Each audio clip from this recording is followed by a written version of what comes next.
Gear on this channel works in much the same way as gear works on pretty much every other channel on YouTube, at least not like major huge ones. Basically, I buy something, I get to know it, I talk about it on YouTube, and then I sell it on. I flip it to fund the next thing. Sometimes there's stuff that I just love too much and I just can't bear to move it on. For example, the Game Changer Motor Synth Mark I fit my workflow so well and sounded so great that I just couldn't really bear to flip it. It remains in my studio. A little while ago now, I bought the Dreadbox Hades and followed process. I had it on, I tried it, it sounded really, really great. I loved the square wave on it especially. The oscillators sounded killer. It just didn't fit my workflow, it didn't blend in, and therefore it had to go. A little while ago now, I picked up a Dreadbox Hades, and that might not be the same story. This is the Dreadbox Hades. It's this diminutive, lovely little white box with a massive, massive attitude. Just to kind of take you very quickly through the top panel, because it is pretty simple. We've got one oscillator, effectively. I say one oscillator, there's actually kind of three. You've got a main oscillator here with a tune, and then you've got two sub-oscillators here. These sub-oscillators are always square waves.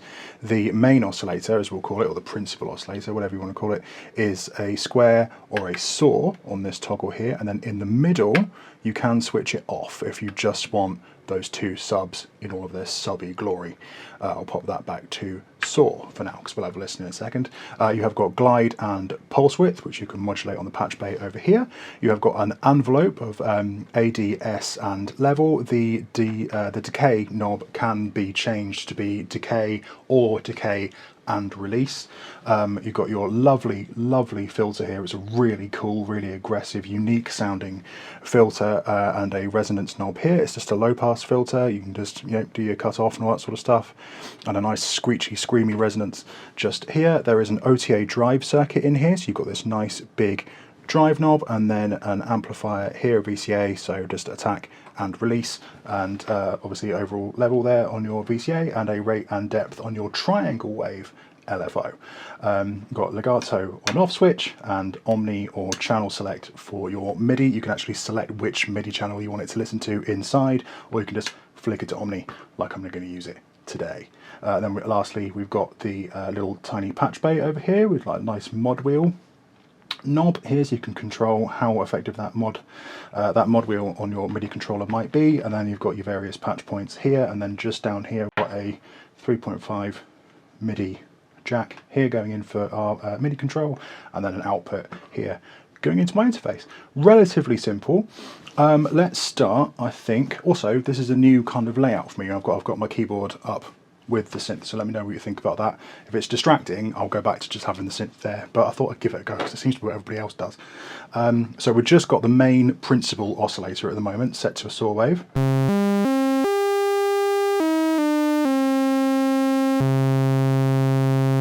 The usual preface here of I am not a keyboard player, I'm mostly a guitarist. So then that is your saw wave. Let's just bring that down to a square. I prefer the square on this, as I did on the Erebus review I did as well. Go give that a gander if you haven't already. Let's just listen to, if we switch that off with the middle toggle there, then we can go sub 1.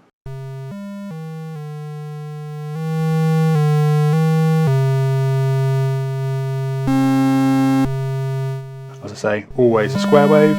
Let's take that out and bring in sub 2.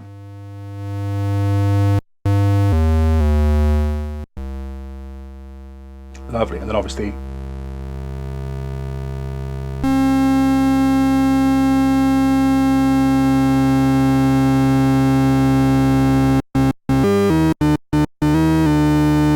we can mix them together there. We got our envelope, so we've just got it set to decay at the moment. We'll ignore the release for a sec, so just bring the attack up.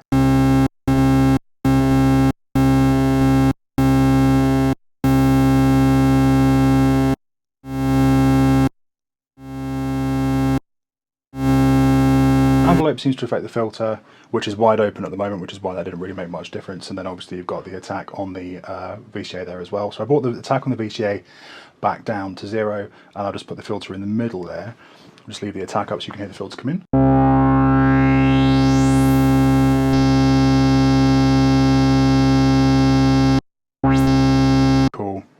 let's bring the decay up.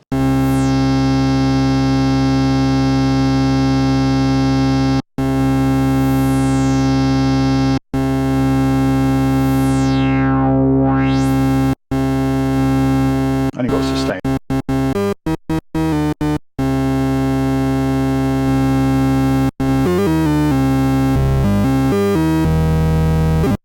All pretty standard stuff. Obviously it's monophonic, if I didn't mention that already. It just kind of prioritizes the last note that you've played. I will just give us a filter sweep because it's a really, really lovely sounding filter.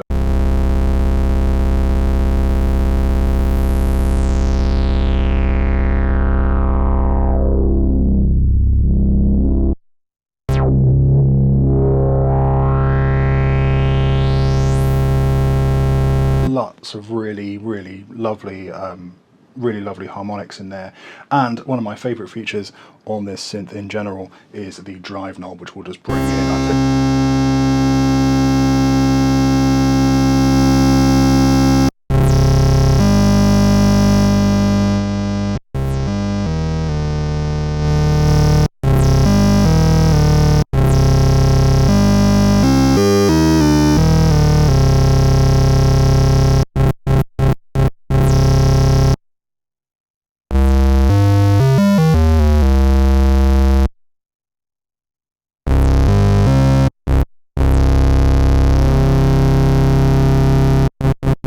Let's get something plucky, I think. Let's do a plucky thing. Let's bring the sustain down, bring the attack down.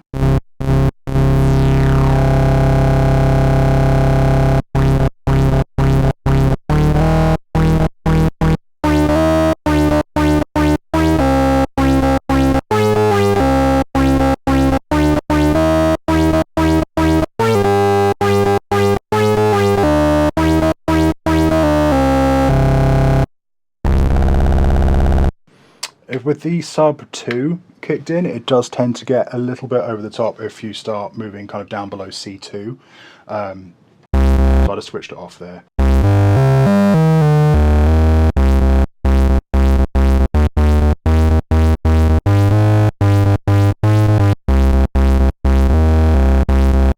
Lovely. Really, really, really, really cool. The Hades is a really simple little synth, but it does a lot with what it has. So I've got these patch cables that I bought from Korg the other day, and I think we're going to have a little play with the patch bay. We're just going to do something really, really simple, right? So we'll take the LFO, because we haven't had a play with that yet, and we'll put it into the, let's do the obvious, right? We'll put it into the filter. So I've got my nice LFO down here, which has a very handy little light, and I can control the depth of that. So let's just put it on a nice wub.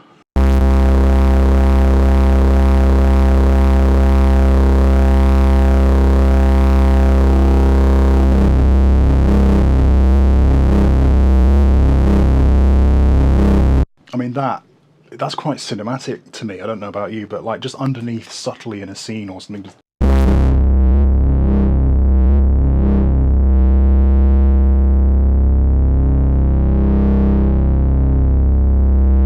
can imagine that in, like, you know, building tension in a sci-fi thing or something.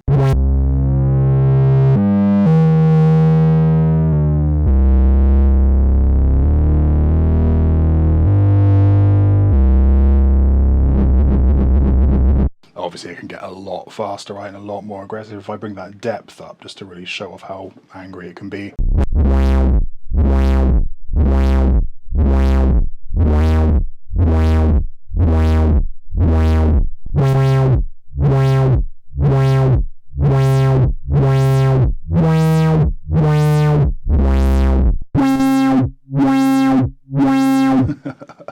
I love that drive circuit, man. It's got a real, like, growly, gritty thing going, but it's not too much. It doesn't get into the kind of ridiculous territory. It reminds me a bit of like a very open-voiced tube screamer, if you're a guitar player. It doesn't do the kind of low and high cut or mid bump or anything. It's just a nice drive. While we're on low and high cut, by the way, the filter doesn't do the kind of low end dip like a Moog ladder filter would do, for example, if you turn it up.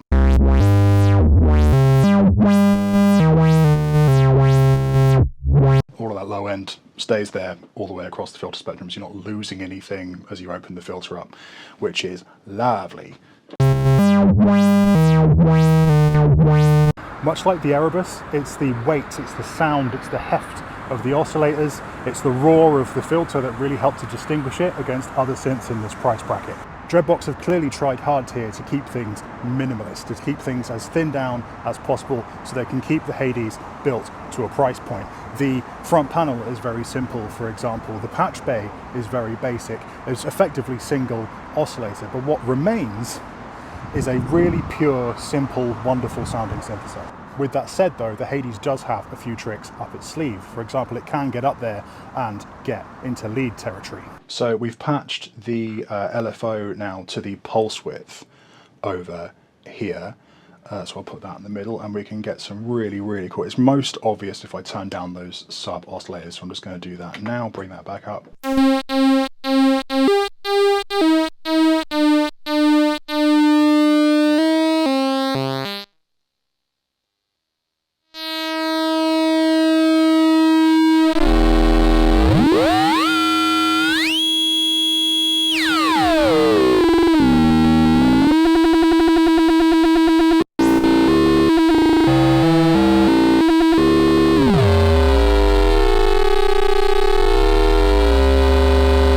Hear that low end that comes in there.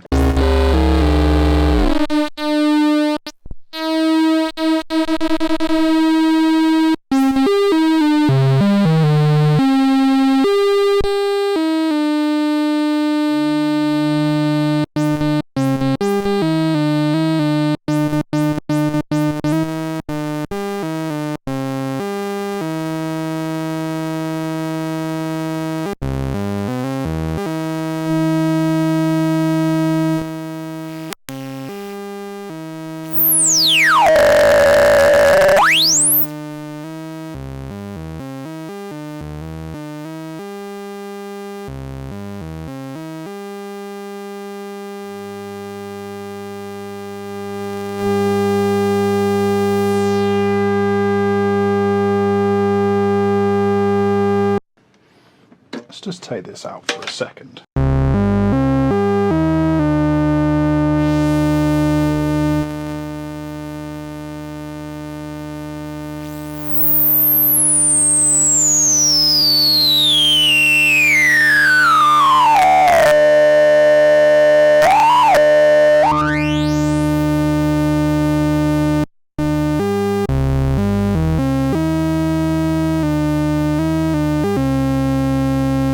Bring some glide in.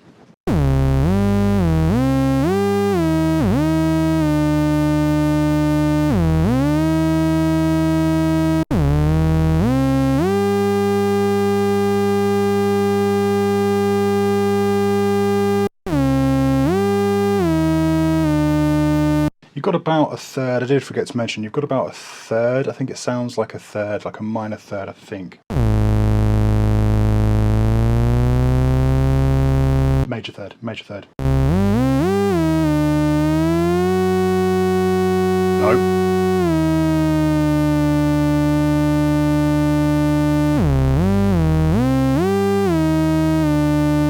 What would have been really cool in terms of the tune knob, and I know I say this about every single synth, but if it had like a little bump in the knob just where it gets to kind of home base where it needs to be, because at the moment, because of the angle I'm having to sit, I am completely losing visibility of whether or not the synth's in tune.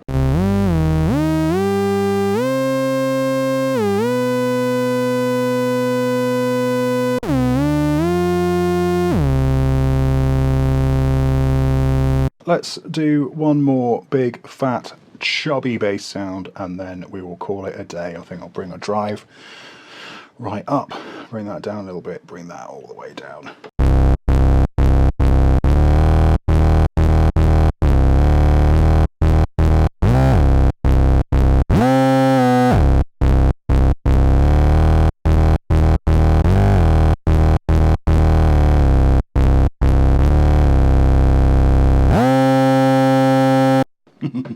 I think that about wraps this up. The Hades is a wonderful little bass synth that's capable of more than just bass. It is monophonic, but you can get some really great leads out of it, especially with the 2 sub-oscillators in there as well. You chuck some effects pedals on there. If this is your first synth, you know, you just chuck some extra pedals in, you are golden. You are good to go.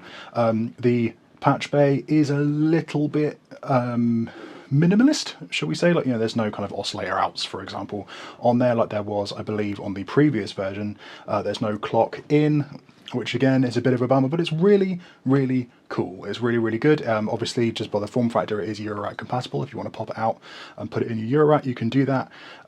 It's really, really cool. I think Dreadbox have distilled this down into only what needs to be there, and what the result is a really pure, really fun, really simple, fantastic little synth. Thank you so much for watching. Thank you so much if you got this far. Let me know what you thought of the Hades down in the comments below. Also, while you're down there, let me know if there's anything else you want to see on the channel, because I'm kind of having some turnover at the moment. We're getting some new stuff in, so let me know if there's anything you would like to see. While we're here, Nevermore Audio has a forum, so check out the social links below if you want to go and have a chit chat over there. Once again, thank you so much for watching. Like, subscribe, share, and whatnot, and I will see you next time.